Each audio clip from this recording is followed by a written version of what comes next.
साबिक वज़ीर-ए-आज़म नवाज शरीफ के इस्तकबाल की तैयारियां मुकम्मल। पंडाल सजा दिया गया, लोगों की बड़ी तादाद की आमद मुतवक्के है। जबकि नवाज शरीफ कौम के लिए क्या उम्मीद लेकर आएंगे और ऐसी कौन सी जादू की छड़ी है, ये जानेंगे फातिमा शराजी से जो इस वक्त अज़मा बुखारी के साथ मौजूद हैं। जी फातिमा।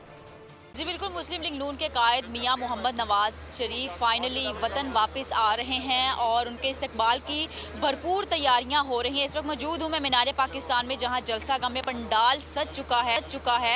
मेरा कैमरामैन जुनेद अगर आपको इजीली दिखा सके तो आप देख सकते हैं कितना रश है यहाँ और चेयर्स जो हैं वो लग चुकी हैं। लेकिन रहनुमाओं का ये कहना है कि कल जो है वो चेयर्स भी नज़र नहीं आएंगी, इतना क्राउड होगा। हमारे साथ मौजूद हैं इस वक्त अज़मा बुखारी, इनसे जानते हैं कि महंगाई के तोड़ का वो लाहे अमल देने जा रहे हैं कल अवाम को, वो लाहे अमल क्या है?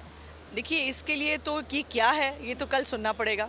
दूसरी बात ये है कि मैंने ये कभी नहीं कहा कि वो कोई मतलब छड़ी हिलाएंगे और सब ठीक हो जाएगा। वो एक रोड मैप देंगे कि पाकिस्तान के मसाइल क्या हैं और उन मसाइल को हल कैसे किया जा सकता है। वो आप पाकिस्तान के आम आदमी की बात करेंगे, आम आदमी के दिल की बात करेंगे, उसकी उस उम्मीद और यकीन की बात करेंगे जो उन्होंने हमेशा मुस्लिम लीग नून पे रखा है।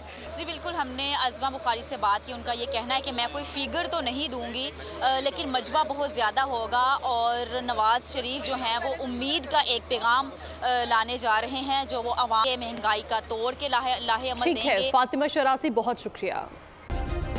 सब्सक्राइब करें और बेल दबाएं ताकि कोई खबर रह न जाए।